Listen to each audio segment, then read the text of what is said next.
Putri Isnari atau Putri Dea tak lama lagi akan menikah dengan Abdul Aziz, anak pengusaha batu bara di Kalimantan Timur, yaitu Haji Alwi Ruslan.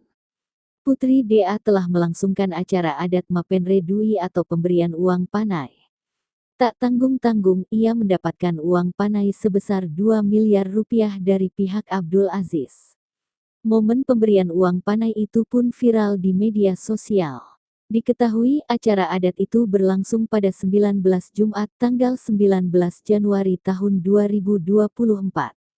Dalam video tersebut terlihat rangkaian acara adat yang begitu khidmat dan mewah.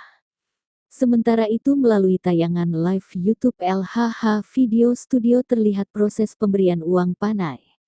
Dalam tayangan itu terlihat keluarga Abdul Aziz membawa uang cash dalam satu koper berwarna merah yang berjumlah 2 miliar rupiah.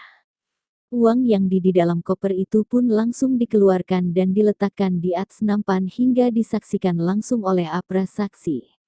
Momen pemberian uang panai itu tentu saja viral di media sosial bahkan diunggah ulang, salah satunya di Instagram @undercover.it.